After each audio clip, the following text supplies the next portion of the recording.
So I'd like to welcome everyone. Thank you for attending the seminar. I see quite a few visitors in the room, and I know we have a dozen or so people on the webinar. So thank you all for taking the time to join us for the seminar today.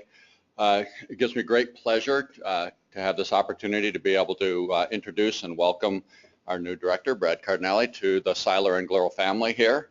So we're very, very excited to have him take over the reins of CILER and bring some new energy and exciting leadership to the program. And he's going to be talking about not only introducing a little bit about his own science and background, but kind of sharing with us some of his thoughts about where we've been and where we're going in the program and how we can better work together.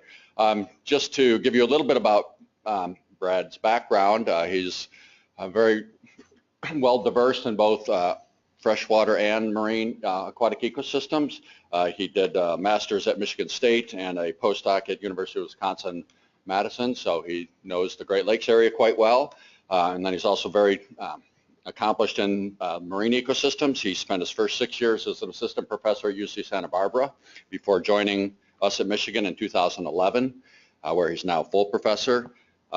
He has over 100 publications, and some of those highly cited publications led to a rather impressive award from Thomson Reuters as being one of the world's most influential scientific minds based on his highly cited paper rankings. He's a member of the AAAS, and recently the Sierra Club presented him with a Excellence in Academia for his leading work in promoting protection of Michigan environment. So we're very, very excited to have Brad join us and look forward to hearing your comments. So thank you. Thanks, Tom. Can everybody hear me okay with this microphone? All right, good. This is going to be a little bit of a non-traditional talk. It was actually about 4 years ago when I first came here that I gave a regular science talk, but I have recently taken over as director of the Cooperative Institute for Limnology and Ecosystem Research, and I've literally been on the job for 4 weeks. And some of you probably know me, but many of you probably don't. And certainly most of you don't know what I'm thinking about doing in this new director position with the Institute. So I thought that rather than giving a normal research seminar, I would instead really take this opportunity to do 3 things. To give you a high-level introduction to myself, not necessarily the details and the weeds on exactly what my research is about, but rather a high-level view of the variety of things I've done and the experiences I would potentially bring as the new director. Second, I want to take some chance to reflect a little bit on the marriage between CILER and GLERL and what has been successful in Great Lakes research. And then I want to use that to springboard into some future anticipation of what we can continue to do well and what we can continue to build on together to do even better. Okay? So let me start off with some introduction.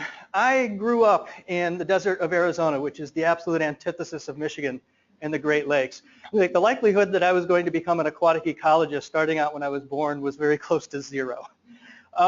But despite not having any water anywhere close to me, I did have a grandfather who grew up extremely poor in Arkansas and would go down barefoot, skipping school to go fish for his family to be able to feed them in Arkansas.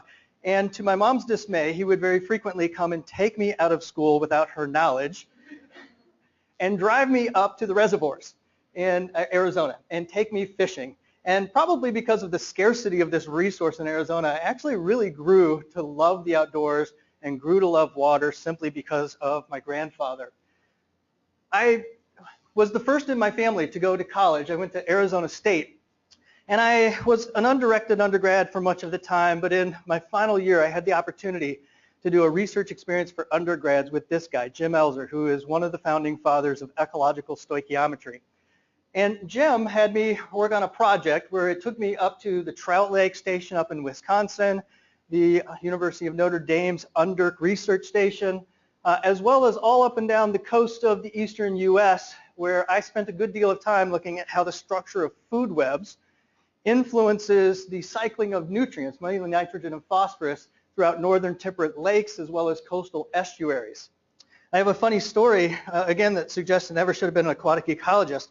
I went to the Trout Lake Station and was introduced there on Thursday. And on Saturday, 2 days later, I decided to go down and take a look at the boats on Trout Lake, and nobody was around.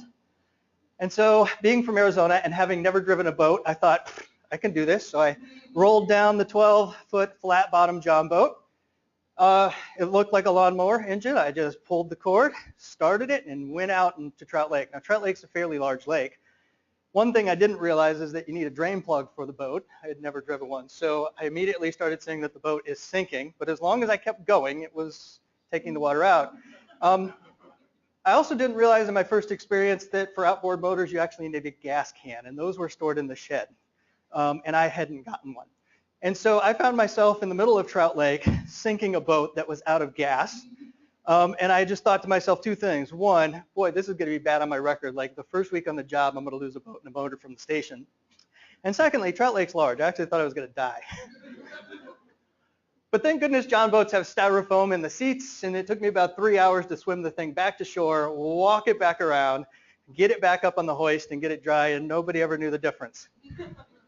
Again, I should have never been an aquatic ecologist, but that day I decided this was really cool. This was for me, and the whole rest of the summer just reaffirmed my love for aquatic ecology. And so perhaps to my surprise, Michigan State, I don't know what this says of them, was the only school to accept me into a graduate program, and I learned later I was their third choice.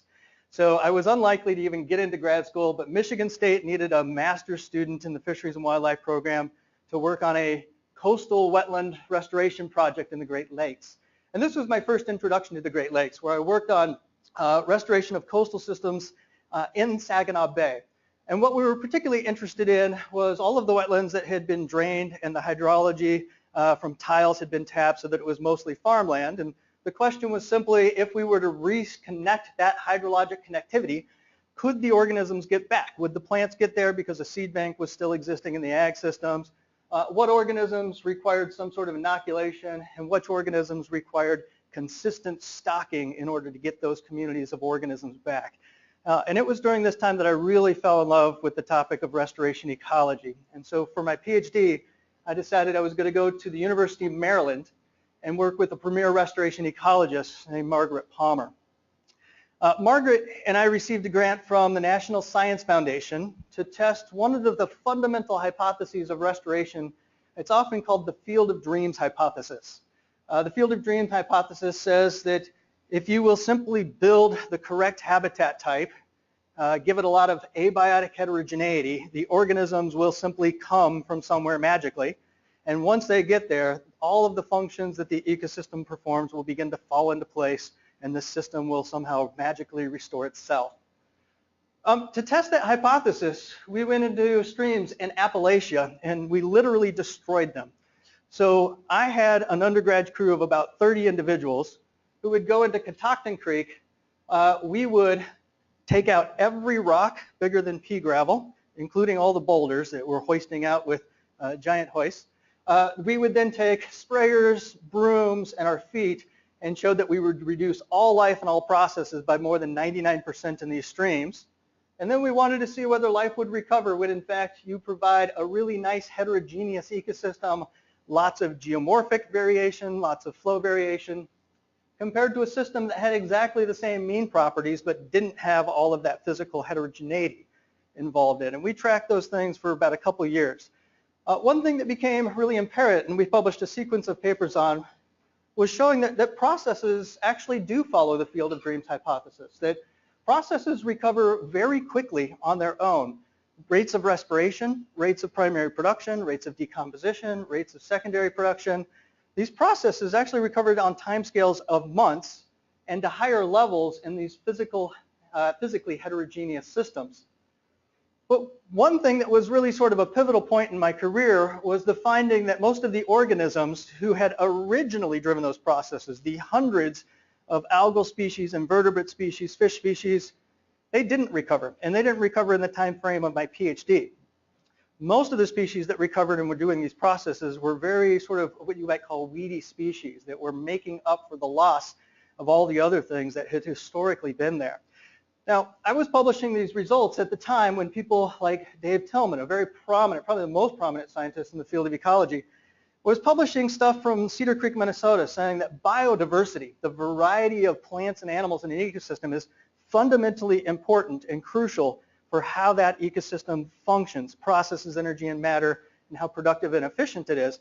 And that's not at all what I was seeing in these studies. In fact, biodiversity was not recovering, and yet functions were. They were completely decoupled from one another. And so this was a point in my career where I took a little bit of a turn from restoration ecology, and I started asking, well, when and why does biodiversity, is it required to make ecosystems process matter and energy efficiently? And when is it not required? And how many organisms, how many species do we need, and which ones, which types do we need?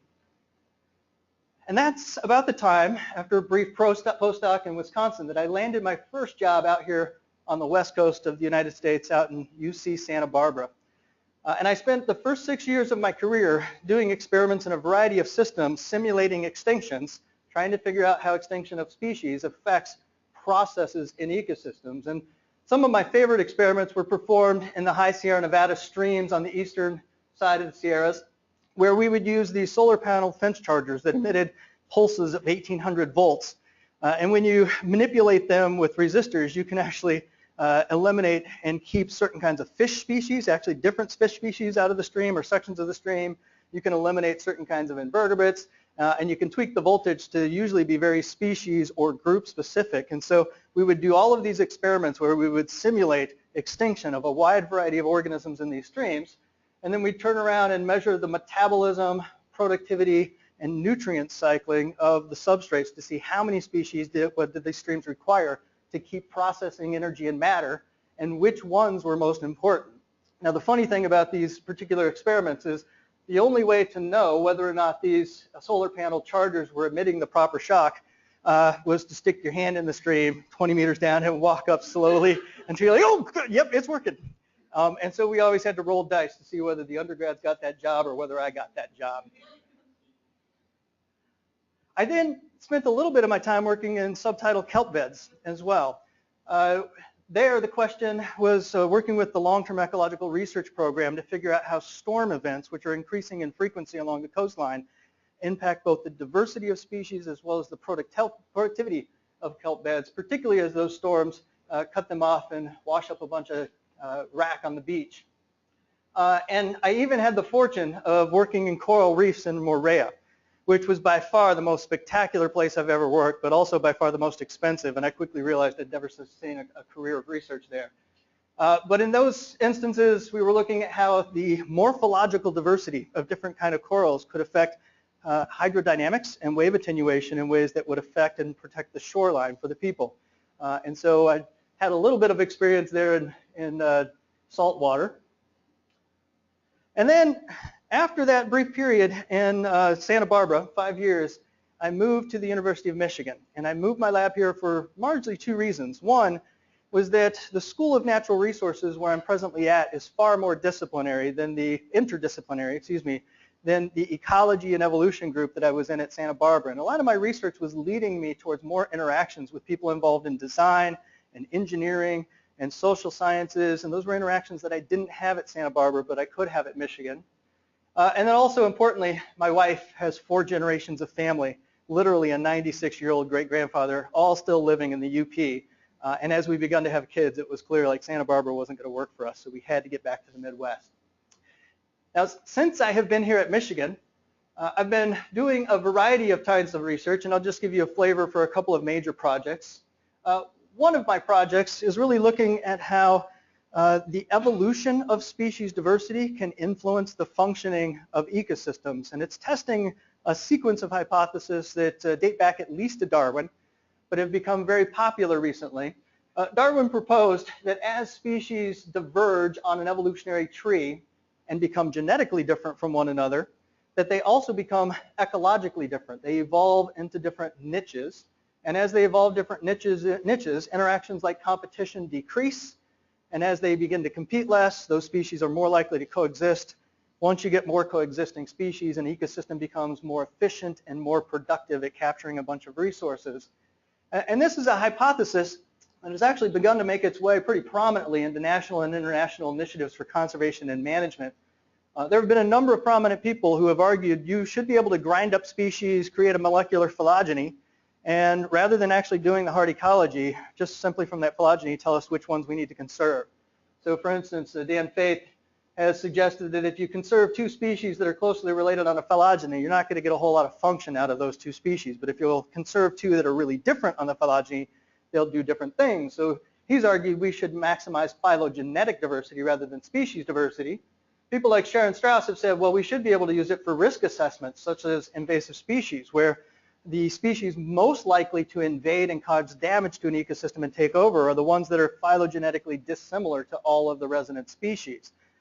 And then most recently, it's been used in ecological restoration to say you can use the molecular phylogeny to tell us which species to restore to give you the maximal ecological function and the least redundancy to save on costs.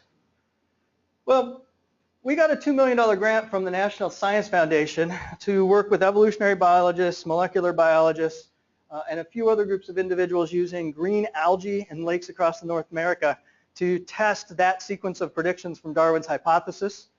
We performed a sequence of lab experiments where we manipulated molecular diversity of species and measured all these things, field experiments to back this up, biogeographic surveys, and eventually we also dove into some new mathematical theory and data syntheses, and universally across all of the studies shown here, we basically showed that this hypothesis is bunk. At least for North American freshwater algae. It is the best case study I know of right now to experimentally manipulate groups of organisms in a wide variety of systems, and there is zero evidence that species positions on a molecular phylogeny can predict their niche differences, their interactions, their coexistence, or the way they function in an ecosystem. And in retrospect, there's a variety of reasons why that should make a little bit of sense. There's a lot of convergent evolution. There's a lot of very recent adaptation that isn't necessarily explained by the recent phylogeny, and there's no reason to believe that a modern snapshot of evolution can tell you anything about the biological processes that led to that molecular differentiation, particularly when a lot of the molecular differentiation is from genes that aren't doing anything ecologically in the first place. So we've argued that this hypothesis needs to be rethought and that it shouldn't be used in conservation and management. And that people actually do have to do the hard ecology and figure out what the species do before we say which ones to protect and which ones to restore. And unfortunately, that brings us back to square one, that you just need to do the hard field work. But that keeps us all on a job. I've recently diverged from questions about how the causes and consequences of biodiversity are related to some applications of biodiversity, most recently to the production of algal biofuels. These are two of my study systems, one in the lab at the University of Maryland, data building. This is out at the E.S. George Reserve with an ongoing experiment we have right now. One of the problems with algal biofuels is that you can grow these absolutely wonderful monocultures of species that will produce about 70% lipid in the lab. But the second you take that really yummy lipid-rich species and put them in the field, expose them to Mother Nature, they get invaded by other species that are better competitors. They get eaten by herbivores that get in, and basically everything goes up and then crashes. And it's very hard to keep a stable biofuel system in the lab productive out in the field. What we have found is that if you grow consortia of species together, you can decrease the variability of biomass production through time. In other words, species diversity can make things more stable. And in addition, it can decrease the probability of a crop failure where you fall below a threshold amount of production, where some energy company like Sapphire would just shut it all down and say, let's start over. And in fact, it's a really substantial amount. If you're growing a monoculture that was good in the lab, you got a 40% chance of crop failure out in the field. But if you grow 6 species together, you fall under 10% chance of crop failure. And that's a pretty big deal to a grower.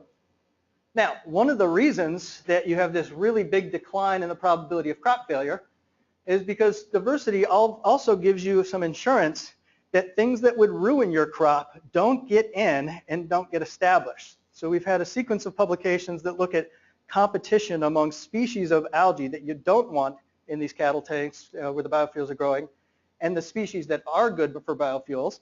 I'm just showing one because I thought you'd be interested in it. This is Microcystis, which is a common pest species in biofuel production, but it's also obviously a water quality problem all across the world.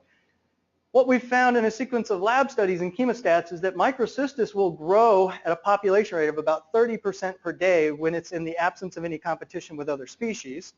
When you put it in competition with some other species, that drops to about 15% on average. And then when you put it in competition with 6 resident species of biofuel taxon, they have taken up so much nitrogen out of the water, and the competition is so high that you fall below the cell quota required for microcystis to even grow. And microcystis, when you introduce it intentionally in these cattle tanks, it will not have positive population persistence and will simply die as a result. So there's some pretty substantial impacts of biodiversity, not only on the invasion rates of pest species like microcystis, which may have some implications for HABs, but also a wide variety of other species as well. And then the last thing we've been doing since I got here to the University of Michigan is trying to get out of the freshwater environment and see in general, does biodiversity provide goods and services to humanity? This was a paper we published just a few years ago where we summarized the results of about 1,700 papers that it looked at how species diversity provides or does not provide 32 different goods or services to people on the planet. And there were 2 take-home messages of this. About 40% of the services that we studied have really good evidence that biodiversity will enhance those services for people.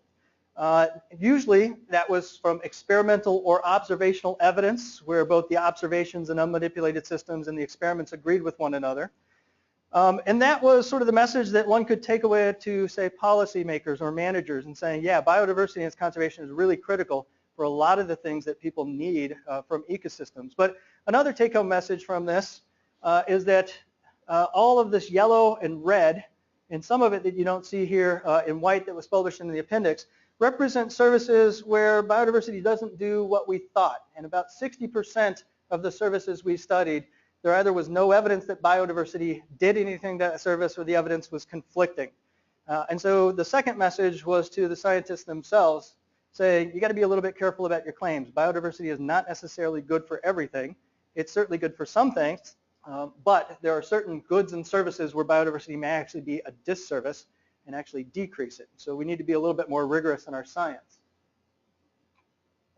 When I'm not doing my research, I'm either teaching or doing service. I teach 3 classes at the University of Michigan. One is in conservation biology. I teach with an economist a class on ecosystem services that teaches graduate students how to place a physical value on nature, usually in a dollar value after we've accounted for an ecological production function. And then I teach ecological restoration with a landscape architect named Bob Greasy. This past several years, I've also been on the science committee of Future Earth, which is a United Nations initiative to merge all 4 of its global environmental change programs into a single initiative for sustainability. So the goal of this is to get natural scientists and social scientists, about 4,000 of each, working better together at the level of international policy. The same thing is true for the Intergovernmental Panel on Biodiversity and Ecosystem Services, which is bringing together social and natural scientists to set policy internationally for managing biodiversity and conserving our ecosystem services. And then recently I've been leading workshops at the National Socio-Environmental Synthesis Center, bringing ecologists together with economists to see if we can put a dollar value on biodiversity for conservation and protection. So to wrap up and summarize the first part of the talk in the introduction, here's what I think I potentially bring to the directorship of CILER. So I am by training a community and ecosystems ecologist. I really like to span that interface between the structure of communities, the biodiversity communities, and then the functional processes they perform in ecosystems as a whole. I have a good background in restoration ecology, and then most recently have begun to expand out into looking at what nature does for people and values, both monetary and otherwise. I have a good deal of experience both at national and international initiatives of forming interdisciplinary teams, trying to get natural scientists, engineers, and social scientists to work much more closely on solving sustainability problems. And although I'm mostly a freshwater ecologist, you saw from the map that I've spent a good deal of time on the coastline and salt ecosystems as well. So I try to bring a little bit of a marine perspective to my research as well. So that's who I am as an ecologist, and those perspectives are certainly going to influence what I'm thinking about as we move forward together between GLERL and CILER. When I was asked about a year ago whether I'd be interested in directing CILER, I had to do a good deal of reflection on the Institute and what its history was and how it interacted with GLERL, and had to do a lot of research about GLERL. And I want to talk a little bit about some of that reflection.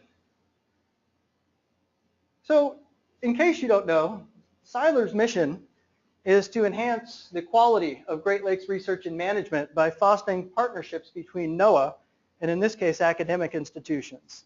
So CILER is one of 16 cooperative institutes who are supposed to link NOAA and its research mission and its research task force to other institutions, whether they're academic, NGOs, or some other institution, to help them build up their workforce and their capacity to accomplish NOAA's goals. CILER does this by having 9 partner institutions that span the Great Lakes that we work with. CILER was formed in 1989 at the University of Michigan, and it has been at the University of Michigan ever since 1989. We've had 5 consecutive cooperative agreements with NOAA. One of our jobs is to help GLERL build its research capacity, and we do that by funding, at this point, 53 different personnel. So obviously, as research needs and priorities change for NOAA, they can't consistently hire more and more permanent research staff.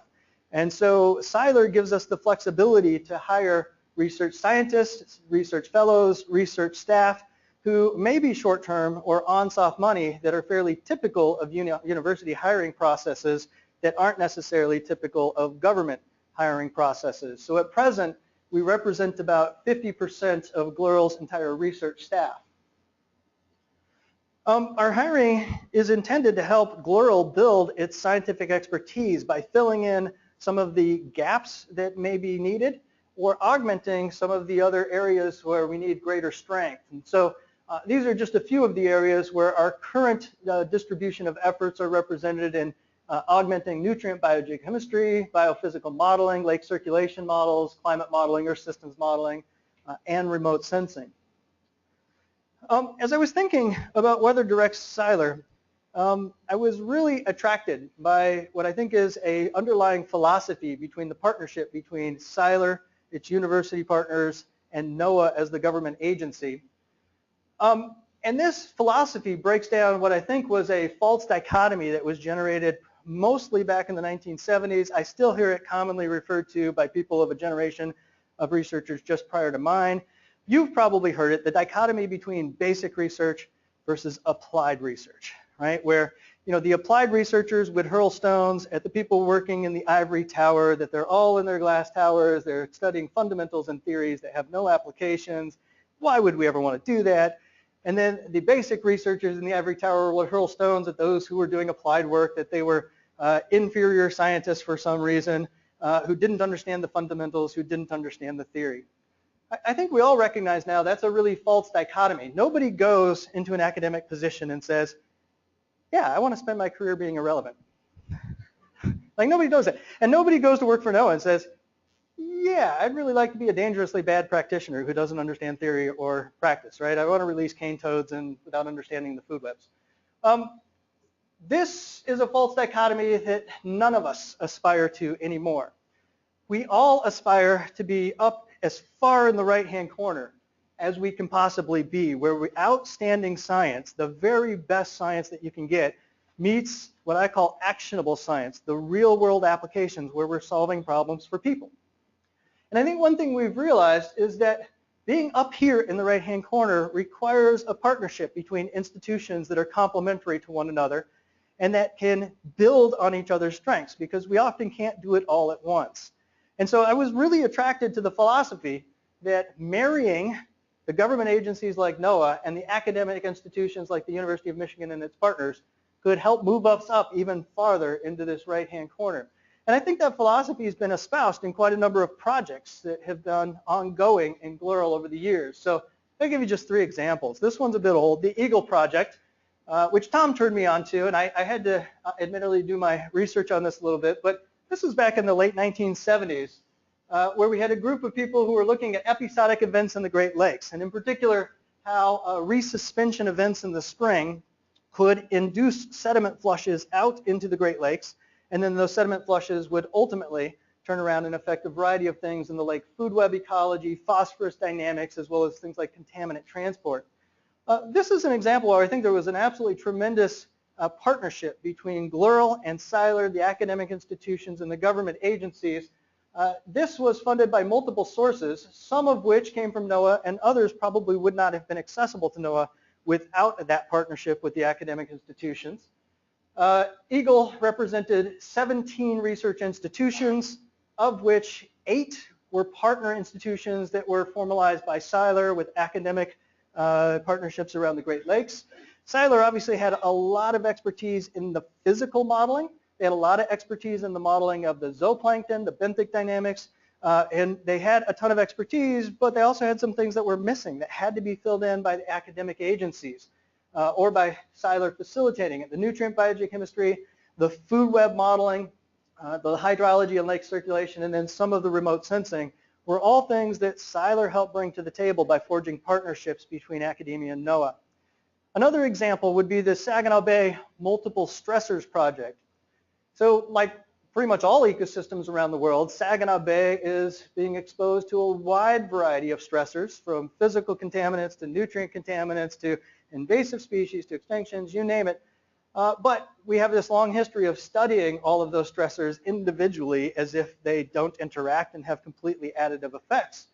And this is one of the early projects on the Great Lakes to look at how a variety of stressors simultaneously interact to affect water quality and the food webs and the ecosystem health of Saginaw Bay as a whole.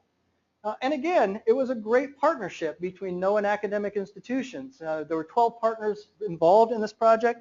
6 of them were academic partners that were fostered by the CILER interaction. And here were some things that we were able to bring to the table to augment the excellent expertise that was already available in GLERL. And then much more recently, I think the HABs and the hypoxia project is an ongoing example of a great partnership between CILER and GLERL, where here the goal is to come up with much more predictive models using a variety of data sources to understand the environmental drivers of harmful algal blooms and the resulting hypoxia both in Lake Erie as well as in Saginaw Bay, Lake Huron. And here we've got 8 research partners, including 4 partner institutions from the CILER partnerships. We're bringing in some expertise on microbial ecology and metagenomics that GLERL doesn't presently have and is allowing us to extend our inferences a good deal. Overall, I could mention probably a dozen more of these kinds of projects. We've got past ones that have been developed, current ones like SOAR. We've got a new one Mark Rowe is leading that is taking hypoxia to a new level. But overall, the take-home message is always, it's been a really productive partnership.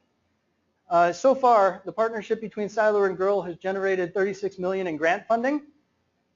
Of that $36 million, $10 million in subcontracts have gone without overhead from the University of Michigan to 26 partner institutions.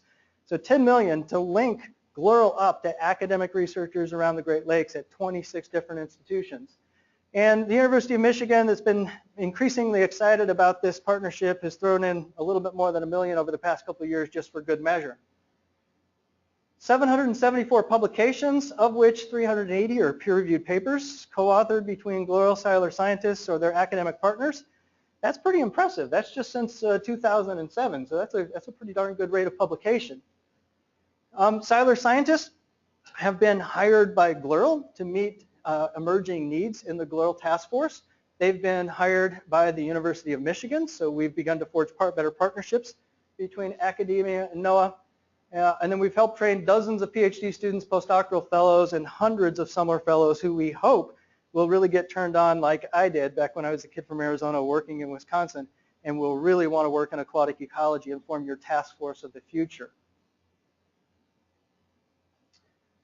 So I think we've had a very productive partnership to date, but we certainly can't get complacent because the Great Lakes are facing even greater challenges than they faced in the last decade. So let's talk a little bit about the future and anticipate what's coming up and how we might be able to do even better. So NOAA has made clear what its overarching goals are, and I think many of these overarching goals have been reflected in the strategic research agenda for GLERL itself. So NOAA has said, as we face these new challenges across the entire U.S., first of all, we're going to have to do a much better job of integrating disciplines so that we get a much more holistic systems perspective rather than just a natural sciences perspective. Obviously, climate change is a high priority, so after we integrate and get a systems perspective, we need to really be able to predict climate change as well as focus on its impacts on society. We've said, and to do that, we need to forecast the extreme, both the weather events and the water-related events that society is going to face. We need to have much better and much more integrated modeling so that we could manage these complex socio-natural systems. And then lastly, we need to prepare people for the unpredictable events that NOAA doesn't yet have the expertise or the modeling capabilities to predict their occurrence on. We need to make communities resilient against the unexpected. Well, if these are the NOAA priorities, I think there's 5 things we're going to need, and I think CILER's in a position to perhaps help fill some gaps in GLERL so that we can meet these challenges for NOAA as a whole. So if we're going to integrate disciplines for a systems perspective, we obviously need much more interdisciplinary teams. Now, we don't have to raise hands, but I'm guessing if I asked how many in here are natural scientists versus social scientists, it would be overwhelmingly dominated by natural scientists because GLERL and NOAA as a whole don't necessarily have a long history of supporting the social sciences. But I think this is an area where CILER can really help out. So I'll just give you one example. There was an executive order that came down just a few months ago from President Obama saying that all government agencies must now consider the valuation of ecosystem services in their management decisions. So these are the goods and services that the Great Lakes provide to society. Some of these can be monetary values that you would get in commercial fisheries. Some of this can simply be other forms of valuation, public health, human mental well-being.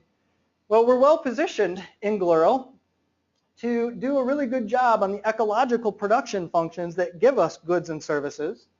We're not all that well positioned to translate those into economic valuation because we don't have a lot of interactions with environmental economists and we don't have a lot of interactions with public health officials or with the human behavioral sciences. But this is where CILER can help expand that workforce with those at the academic institutions that can fill those gaps until the time that NOAA approves a little bit more hiring for certain kinds of individuals.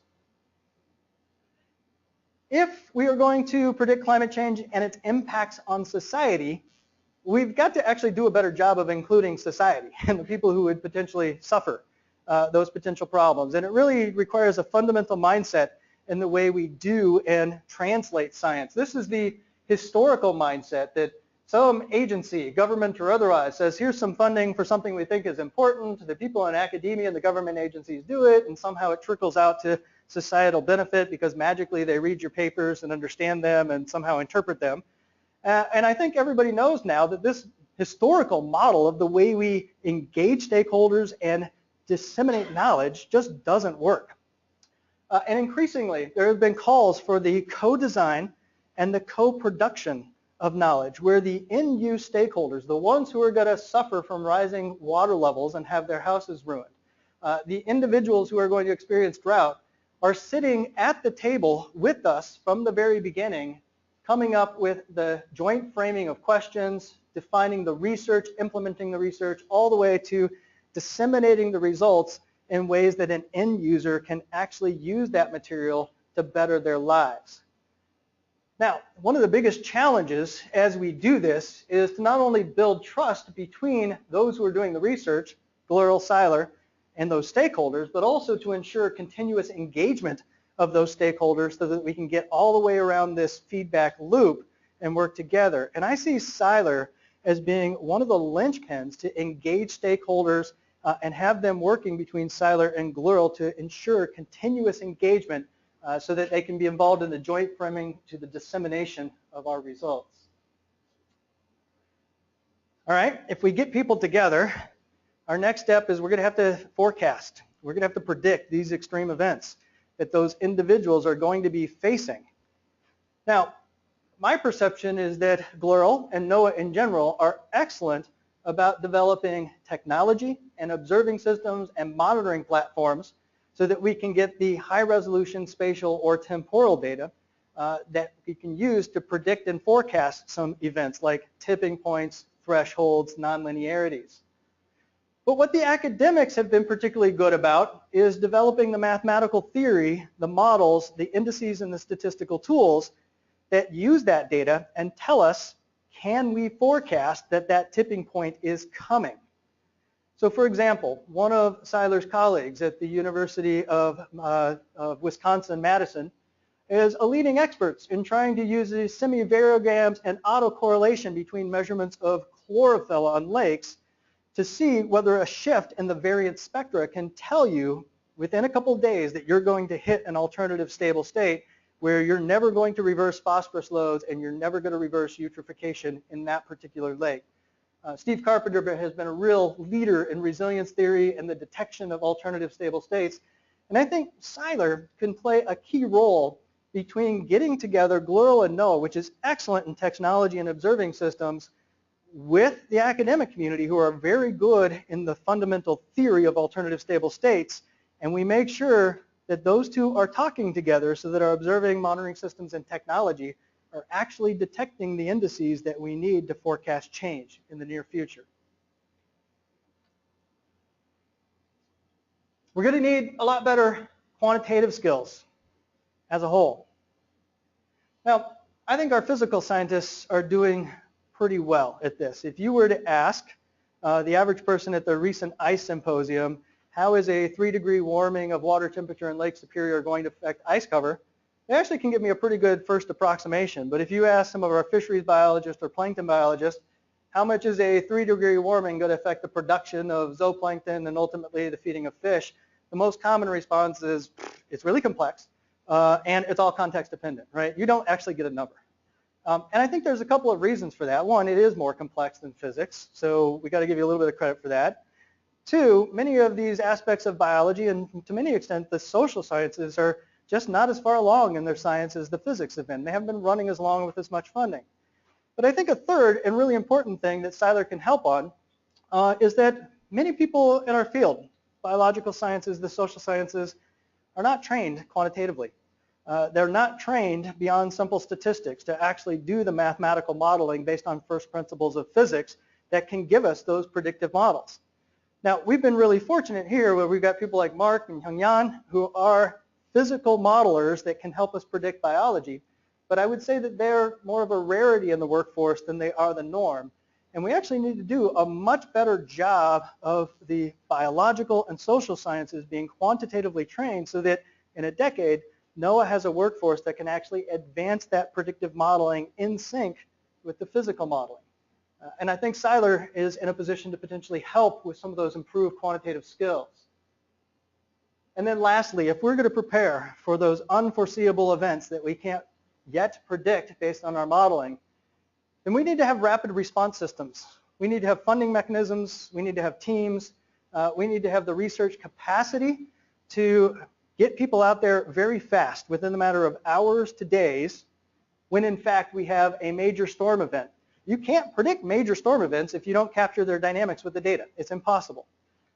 You cannot predict the consequences of this if we respond to the oil spill or we respond to the Toledo water crisis or the Flint water crisis months after it happens, right? And we certainly don't want Virginia Tech to be the one that responds to this stuff on the Great Lakes, right? We want NOAA, and we want the University of Michigan and its partners to be the first responders to our local problems on the Great Lakes. And so we need to somehow formalize much more rapid response systems to get people out there, first responders, immediate data so that we can improve our models and our forecasting. Well, how are we going to do that? Let me give you some ideas of what we're hoping to accomplish in CILER over the next 5 years as we face a recompetition of the CILER bid for Cooperative Institute. First of all, we're looking right now and talking with our current consortium partners, looking to build a stronger, perhaps bigger, perhaps smaller, but certainly a stronger group of consortium partners who are much more invested in NOAA's mission. We're going to expand it and complement it with some affiliate institutions, NGOs, businesses, a variety of other organizations that span all of the Great Lakes. We do really well right now on Michigan, Huron, and Erie. We don't do particularly well on Superior and Ontario, and we want to cover all of the Great Lakes. Our hope is that we can convince our partners to not only reduce IDC rates to at least off-campus costs so that NOAA gets a bigger bang for its buck wherever it does research, but we're hoping to also get them to agree to shared infrastructure such as vessel time around the Great Lakes. So if you have a rapid response problem, you can potentially get on a boat anywhere and respond to it. We currently run our Summer Fellows Program, which is typically a group of 8 to 12 undergraduates and graduate students who come in and do internships, partly to help out with ongoing research, but partly to hopefully stimulate some training and some interest in becoming the next workforce in NOAA. We're hoping to expand that. Over the past 5 years, we have very opportunistically funded postdoctoral fellows or graduate fellows, usually when there's some slop money left over in the NOAA budget. It looks promising, although I can't give you a guarantee yet, but it looks promising that the University of Michigan is going to be willing to pony up this money so that we can have at least 2 permanent postdoc positions, possibly 1 long-term fellows program, and several master's projects per year. Michigan is talking about infusing a little bit over $200,000 in programmatic funding to ensure that we have some benefits to offer partners to do Great Lakes research in association with GLERL. In addition, we're in the works right now to get enough money that we can fund several rapid grants per year. The idea is that if there's an emergency on the Great Lakes or that involves the Great Lakes, a harmful algal bloom, a big storm event, a pipeline burst, a Flint water crisis, that we can offer relatively small amounts of money, but we can do that in a time span of 2 to 3 days with internal review so that you have funds to immediately be the first responder with your postdoc or graduate student to get out there and get the data needed, even as you're trying to apply for funding to a much more substantial group like NOAA, NSF, EPA. But we want to be the ones that ensure that you have the funding to get someplace you need quickly to get the data so that we don't lose those opportunities. We're also beginning to formalize and fund a variety of working groups and summits per year. The working groups are more substantial. They're usually smaller number of people, maybe 10 to 12 individuals working together for 5 days on a data-driven exercise to try and solve a Great Lakes problem that includes academic researchers, government researchers, and the policymakers that can do something about it. Summits are shorter. Summits are intended to get together partners and end users of information for 2 days at a time to summarize what we know about a topic and to set an agenda for research over the next decade. And we just started these summits this year. We've actually held 2 of them so far. The first one, which was partly led by Drew Gronwald, was trying to meet NOAA's mission of hydrologic modeling and forecasting.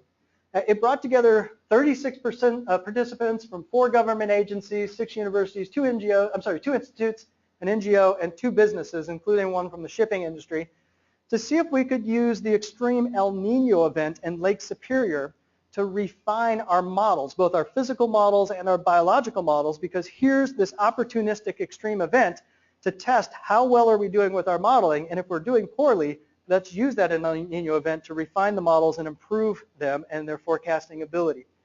Drew, was that successful? I think it was an excellent summit. People loved it. That was held in May. In June, we held a summit on Great Lakes ecosystem services to complement GLERL's goal of ecosystem dynamics. We brought 28 participants together from 3 government agencies, 9 universities, 3 institutes, an NGO, and 2 economic think tanks, a wide variety of people to say, how do we merge the natural and social sciences so that we can predict the goods and services that Great Lakes ecosystems provide to society, that we can quantify them properly, and so we can predict how they're going to change in the future as we have things like climate change. And then we have one coming up in September that Tom Jahingen's going to lead on advancing Great Lakes technology. And they're in the process of putting that together and deciding who the participants are. This year, we didn't have open calls for the summits. We put them together ourselves internally based on some discussion with our executive board and our internal team at CILER.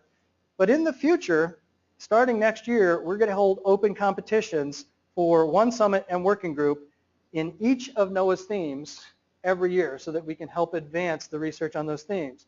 So look for those open calls. We've got enough money where we think we can bring 20 to 30 people together at a time to make some progress on either data-driven exercises or forecasting and envisioning exercises. And then we're rapidly expanding out our list of educational and outreach opportunities.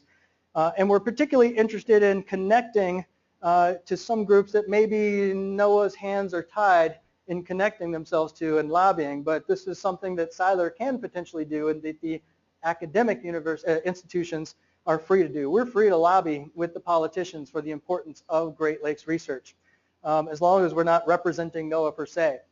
We're free to lobby locally for the importance of GLERL and CILER and the University of Michigan and to try to solicit funding in ways that maybe NOAA can't necessarily do. And so we're beginning to ramp up with some additional funding from the University of Maryland some of those efforts, and we're hoping they'll be fruitful in connecting us to some partners that we haven't necessarily been able to connect to in the past. So this is where I think CILER is going and what I hope it can help with. If this is NOAA's charge of integrating disciplines, we can help form those interdisciplinary teams and give a bit of a workforce and some scientific expertise that perhaps isn't currently represented in GLERL. We can engage stakeholders more consistently and be the liaison between GLERL and those stakeholders. We can link GLERL and its monitoring and technology systems to some of the academic partners who are developing the theory on how to actually use that data. We can help build a workforce with improved quantitative skills with our training programs, our summits, and our working groups. And hopefully we can provide some means of very rapid response for the GLERL researchers and the academic researchers so we catch those events that are absolutely vital to improving our models and forecasting into the future. So that's my summary of what the partnership between GLERL and CILER has done in the past. And I think it's been an incredibly fruitful partnership. And I've given you at least my vision of 5 things where I think we need to go together over the next decade to improve our science and forecasting for the Great Lakes. But I present this to you not in a manner that's intended to be top-down saying this is what I'm going to do. I present this to you as the starting point of discussion. And I invite you to come see me either in my office on the campus at the University of Michigan, or I'll be sharing an office here with Mary Ogdahl, who's our program manager. I invite you to come see me today or any other time. Let's set up an appointment. Let's talk about what you think is important in this relationship. Thank you. Thank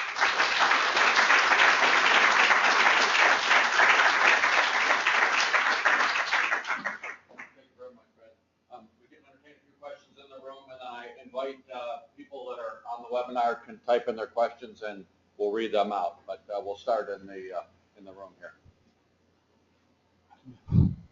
Right. Yeah. When you destroyed the stream, yeah. How large of an area was that, or what length of the stream? They were 200-meter reaches, and we destroyed 6 of them in total, 3 for upstream controls and 3 for downstream. So it took us about 6 days, and the hardest part was getting the boulders out that were the size of this chair at about a ton, where you had to actually have winches and about 18 undergrads lifting them and putting them on the side of the bank. And then we had to tell them, okay, now it's time to put it back in. It was a crazy project. I'll never do anything like it again. Yes? I say you worked on biofuels for a little bit. When can you start to